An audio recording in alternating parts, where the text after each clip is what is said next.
So recently I did a video on discipline, because discipline is all about the willpower of deciding on what you will either do or not do. Come hell or high water, it's what you will do or not do. It's what you will eat or not eat.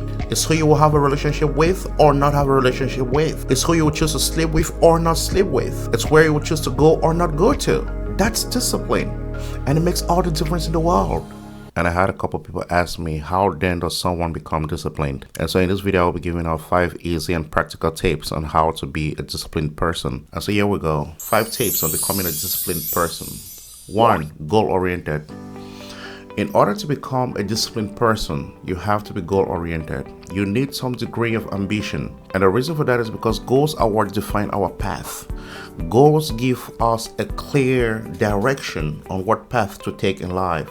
You all do know the quote I believe that says, if you do not know where you're going to, any road will take you there. And what that means, of course, is without goals, without clearly defined goals, it's hard to be disciplined because it's hard to know exactly where you're going to.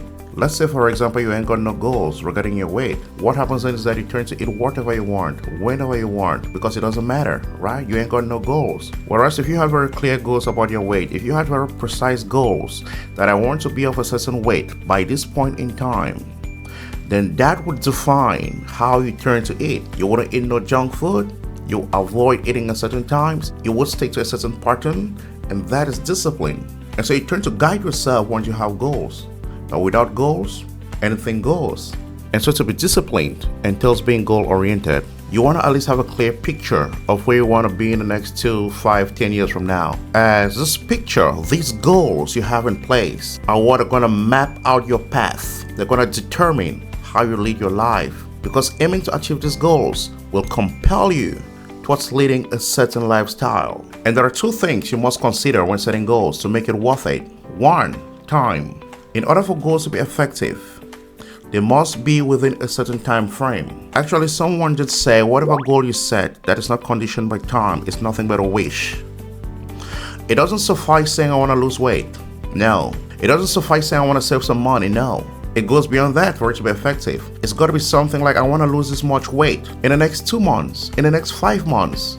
By the end of the year, it's got to be, I want to have this amount of money in my savings account in 6 months. By the end of the year, I want this amount of money in my savings account. You see clearly the importance of time. Time is what gives one a sense of urgency and compels you to do whatever it takes to achieve set goals. That was 1. And 2, your goals must be meaningful enough. You want to set goals that you understand clearly how important it will be for you to achieve them, and very important, what consequences there will be to pay in case you do not achieve these goals. You want to have that clear picture in your mind, and all this will condition you towards leading a disciplined life. Point number 2, you got to fall in love with discomfort. There is nothing comfortable about discipline. There's nothing comfortable about getting up at 4 a.m. in the morning when everyone else is sleeping, to go exercise, to study, to work on that business, to make videos, to plan for the day, to prepare your kids for school, to make a healthy breakfast for your kids. There is nothing comfortable in that. There is nothing comfortable about saving money, delaying gratification, saving up that money when you could be taking a vacation, saving up that money when you could be buying some luxury stuffs, when you could be using it to party. But because you got a bigger picture in your mind, you got a clear goal of why you need that money in 2 years, you're compelled to give up all this for that bigger goal. And that's not comfortable.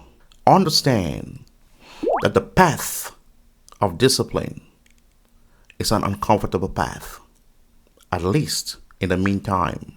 3rd, stay away from distractions. You want to stay away from whatever may distract you from attaining the goals you've set for yourself. Of course, as human beings, we are fragile, and you'd rather not have those distractions. You don't need to be in a pub if your goal is to be sober within a period of time. You don't need to attend every party you're invited to if your goal is to lose weight, for obvious reasons, of course. You don't need to be on other shopping websites if your goal is to save money. I think you get the point. It's pretty easy and straightforward. Stay away from distractions. Number 4, and very important, embrace being misunderstood.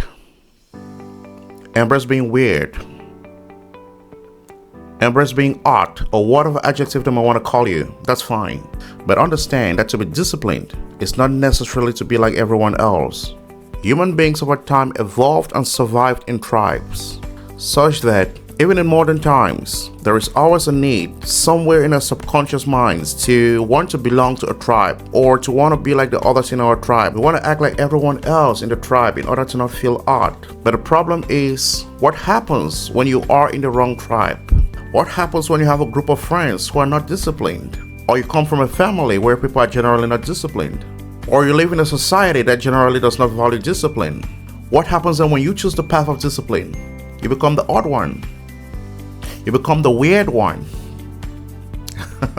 Right? But you got to fall in love with that. Discipline requires you to be brave. It was the psychologist Rollo May who said the opposite of bravery is not cowardice, but conformity. We live in a world where 95% of people are followers. They don't quite know what they're doing or where they're going to. They're just following others. They're conforming. And that's not you. That's not you. You know exactly where you're headed. And you gotta be brave enough to stand for yourself, even if it means standing alone, even if it means being labeled odd in some way. You're brave enough to follow your dreams and to achieve your goals. And that, my friend, is discipline. And number 5, last but not least, live simply. Live a simple life. And by simple life, I mean a small social circle, less friends, fewer possessions, mostly what you need, not what you want, flexible daily routines, flexible daily schedules, simple meals, less social media and all that. Just live simply, and you realize it's a lot more easier being disciplined when you live such a life than when you have a much more complex, complicated one. I hope this helps. Thank you. Have a good one. Bye.